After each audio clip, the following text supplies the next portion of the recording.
Assembly budget సమావేశాలు నేటి నుంచి ప్రారంభం కానున్నాయి. ఈ ప్రభుత్వానికి ఇవే చివరి సమావేశాలు కావడంతో ఓట్ ఆన్ అకౌంట్ బడ్జెట్ ప్రభుత్వం ప్రవేశపెడుతుంది.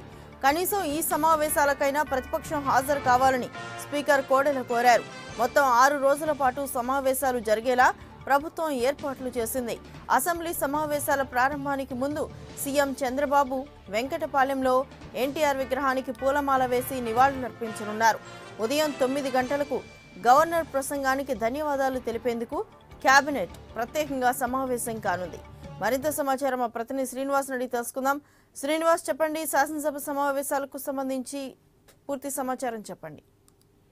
కేవలం ఓట్ ఆన్ అకౌంట్ బడ్జెట్ ను మాత్రమే ప్రవేశపెట్టేందుకు వీలున్న శాసనసభ బడ్జెట్ సమావేశాలు ఈ రోజు ఉదయం 9:30కు గవర్నర్ ప్రసంగంతో ప్రారంభమవుతాయి. సమావేశాలను ఎన్నికలు దగ్గర పడుతున్న వేళ ఎన్నికలు కేవలం 60 రోజులతో మాత్రమే వ్యవధి ఉన్న పరిస్థితుల్లో రాష్ట్ర ప్రభుత్వం ఈ ఓట్ ఆన్ అకౌంట్ ను ప్రవేశపెడుతుంది. ఓట్ ఆన్ అకౌంట్ కు సంబంధించి అంటే రాబోయే కాలంలో కొత్త ప్రభుత్వం ఏర్పాటైన తర్వాత కూడా ఏర్పాటుకు ముందు ఈ రాష్ట్రానికి సంబంధించిన బడ్జెట్ ను రూపొందించి దాన్ని ప్రవేశపెడతారు కదా. ఓట్ ఆన్ అకౌంట్ బడ్జెట్ ను ఈ రోజు ప్రవేశపెడుతున్నారు. దీనికంటే ముందే 9 గంటలకు ముఖ్యమంత్రి తన ఛాంబర్ లో కేబినెట్ ప్రత్యేక సమావేశాన్ని ఏర్పాటు చేస్తున్నారు. ఈ సమావేశంలో చర్చించాల్సిన అంశాలకు సంబంధించి ఈ రోజు అంటే ప్రతి శాసనసభ సమావేశాలు జరిగే ముందు కేబినెట్ సమావేశం నిర్వహించడం, శాసనసభలో చర్చించాల్సిన అంశాలకు సంబంధించి కేబినెట్ ఆమోదం తెలపడం అనేది సాంప్రదాయంగా వస్తున్నది. కాబట్టి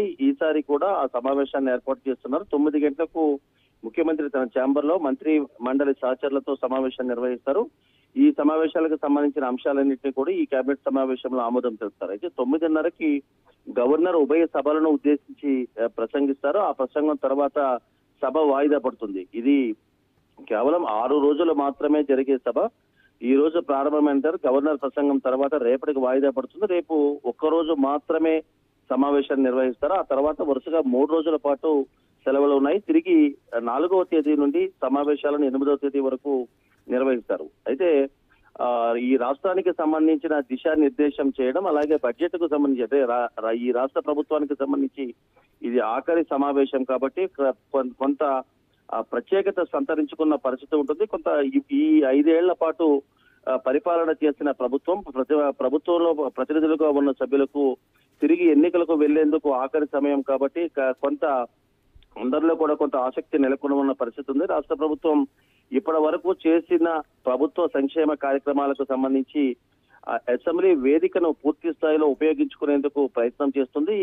రాష్ట్ర ప్రభుత్వం కూడా అందుకు ఏర్పాటు కూడా చేసుకున్న పరిస్థితి ఉంది. శాసనసభ వేదికగానే ఇటీవల ప్రవేశపెట్టిన అనేక సంక్షేమ పథకాలను ప్రజలకు మరొకసారి తెలియజేసేందుకు రాష్ట్ర ప్రభుత్వం ప్రయత్నం చేస్తుంది. అందుకు అనుగుణంగానే మంత్రులు గాని శాసనసభలో మాట్లాడే సభ్యులు గాని సిద్ధం కావాలని ఇప్పటికే ముఖ్యమంత్రి ఆదేశాలు జారీ చేశారు. గత శాసనసభ సమావేశాలకు హాజరు కాకుండా పోతున్న వైసీపీ ఈసారి కూడా శాసనసభ సమావేశాలకు హాజరు కావడం లేదు. అలాగే బీజేపీకి సంబంధించిన సభ్యుడు ఆకుల సత్యనారాయణ, అలాగే టీడీపీకి సంబంధించిన రావేల కిషోర్ బాబు వీరిద్దరూ కూడా ఇటీవల వైసీపీలో జనసేనలో చేరారు. వీరిద్దరి రాజీనామాలను స్పీకర్ ఆమోదించిన క్రమంలో వీరిద్దరూ కూడా ఈ రోజు శాసనసభకి దూరంగా ఉంటారు. సో మిగిలిన సభ్యులు వైసీపీ తప్పించి మిగిలిన అధికార పార్టీకి సంబంధించిన సభ్యులు మాత్రమే శాసనసభకు హాజరవుతారు. కాబట్టి ప్రభుత్వం ఈ శాసనసభ వేదికను పూర్తి స్థాయిలో వినియోగించుకునేందుకు సిద్ధమవుతున్న పరిస్థితి కనిపిస్తోంది.